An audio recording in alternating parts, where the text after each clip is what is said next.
Assalamualaikum warahmatullahi wabarakatuh. Saya Dian Sulistianingrum, calon guru penggerak angkatan 11 Kota Batu. Di sini saya akan menyampaikan visi guru penggerak. Tujuan pembelajaran dalam visi guru penggerak ini adalah calon guru penggerak berlatih menerapkan paradigma inquiry apresiatif untuk mengidentifikasi potensi diri dan membuat kalimat prakarsa perubahannya.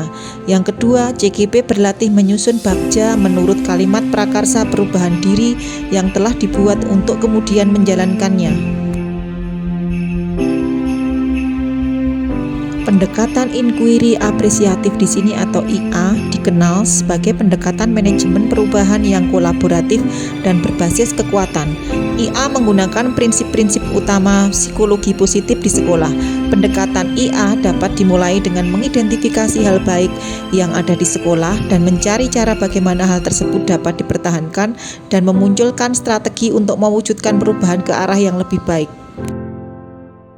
Agar dapat menerapkan pendekatan inquiry apresiatif, maka langkah yang dapat dilakukan adalah dengan metode bagja. Tahapan bagja berdasarkan prakarsa perubahan diri. B. Buat pertanyaan utama. A. Ambil pelajaran. G. Gali mimpi. C. Jabarkan rencana. Dan A. Atur eksekusi.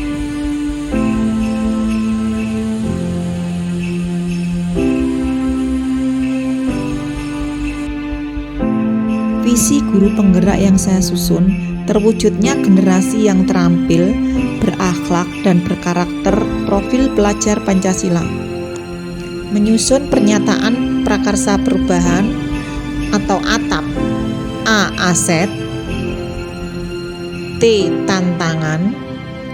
A. Aksi. P. Pembelajaran. Aset di sini merupakan kekuatan atau modal atau potensi dari murid, guru, atau bisa juga dari warga sekolah atau komunitas yang teridentifikasi yang dapat membantu meningkatkan kualitas pembelajaran murid.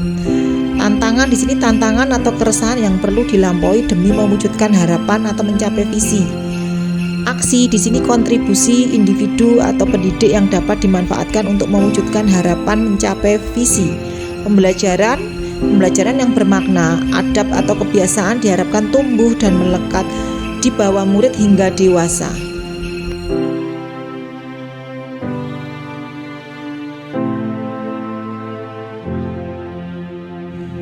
Penyusunan ATAP, aset. Yang pertama, sarana dan prasarana sekolah yang mendukung kreativitas pembelajaran. Kemudian yang kedua, guru yang peduli kepada penumbuhan karakter anak dan menjadi contoh yang baik untuk anak. Ketiga, siswa yang sudah bisa melakukan pembiasaan 5S, senyum, sapa, salam, sopan, dan santun. 4. Lingkungan belajar yang nyaman, aman, dan kolaboratif.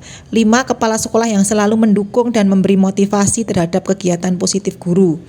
Tantangan, ada beberapa siswa yang minat dan motivasi belajarnya masih rendah.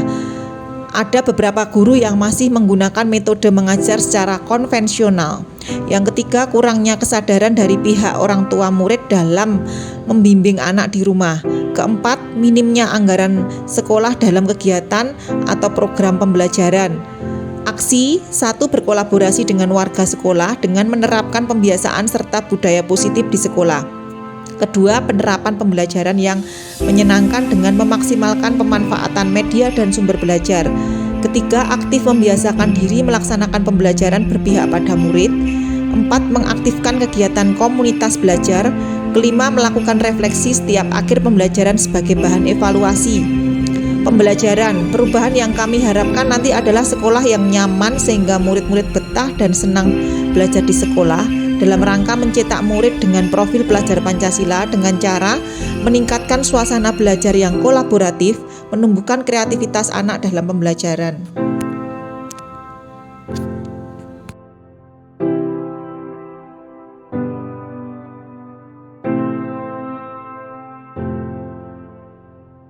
Prakarsa perubahan yang saya susun di sini meningkatkan kreativitas dan motivasi siswa melalui pembelajaran yang menyenangkan. Pada tahapan bagja yang pertama, Buat pertanyaan, apa yang harus saya lakukan untuk membuat pembelajaran yang menyenangkan siswa agar dapat meningkatkan kreativitas motivasi belajarnya? Tindakan atau penyelidikan yang saya lakukan, pertama berkolaborasi dengan kepala sekolah, teman sejawat, dan orang tua untuk berdiskusi terkait pembelajaran. Yang kedua, mencari referensi dan praktek baik tentang cara meningkatkan kreativitas dan motivasi siswa melalui pembelajaran yang menyenangkan. Ketiga, mencari tahu karakter siswa berdasarkan asesmen diagnostik. Keempat, menggali informasi mengenai kreativitas yang menyenangkan setiap siswa melalui unjuk kerja. Ambil pelajaran. Pertanyaannya di sini, siapakah di sekolah yang mempunyai pengalaman pernah menjalankan pembelajaran yang dapat meningkatkan kreativitas dan motivasi belajar siswa? Aktivitas-aktivitas apa saja menurut siswa yang menyenangkan sehingga dapat meningkatkan kreativitas dan motivasi belajarnya?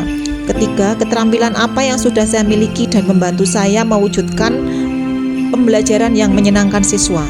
Tindakan atau penyelidikan yang saya lakukan, satu, mencari contoh nyata bagaimana pembelajaran yang dapat meningkatkan kreativitas dan motivasi belajar siswa dengan cara wawancara, koresponden, studi literatur secara mandiri dan kolaborasi. Yang kedua, meminta siswa untuk menceritakan, menuliskan pengalaman belajar yang menyenangkan. Ketiga, melakukan wawancara atau survei pengalaman pendapat guru atau kepala sekolah dan orang tua serta siswa.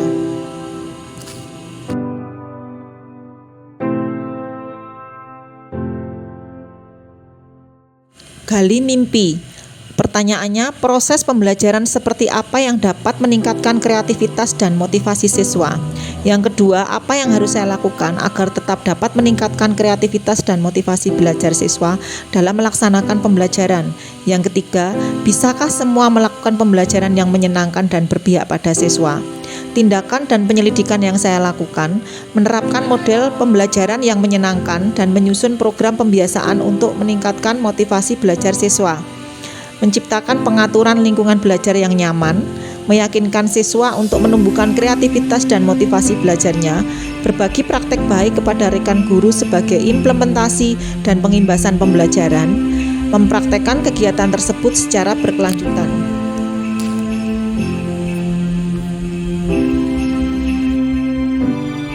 Jabarkan rencana. Apa langkah-langkah untuk mulai membiasakan pembelajaran yang menyenangkan? Berapa lama target untuk melakukan perubahan pembelajaran? Apa tindakan-tindakan yang dapat mendukung kegiatan tersebut? Tindakan atau penyelidikan yang saya lakukan, membuat perangkat pembelajaran, LKPD, instrumen penilaian yang tepat sesuai karakteristik siswa, materi pelajaran dan model pembelajaran. Yang kedua, membuat catatan khusus target yang akan dicapai. Kemudian menyusun strategi pembelajaran dan media yang digunakan, membuat rencana pengimbasan di komunitas belajar. Atur eksekusi. Siapa saja yang saya libatkan dalam mewujudkan rencana ini? Kapan rencana penerapan pembelajaran ini akan saya mulai? Siapa saja yang akan saya ajak berdiskusi jika saya mengalami kendala?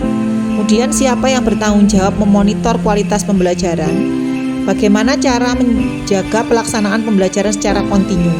Tindakan atau penyelidikan yang saya lakukan, menyusun siapa saja pihak yang akan saya libatkan, membuat jadwal kegiatan pembelajaran yang dapat meningkatkan kreativitas dan motivasi belajar siswa, kemudian berkomunikasi dan berkoordinasi dengan kepala sekolah dan rekan sejawat, menyusun yang bertanggung jawab memonitor kualitas pembelajaran, membiasakan pelaksanaan pembelajaran secara kontinu.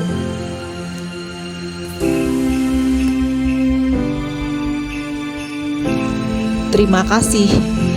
Jadilah guru penggerak yang selalu tergerak, bergerak, dan menggerakkan. Wassalamualaikum warahmatullahi wabarakatuh.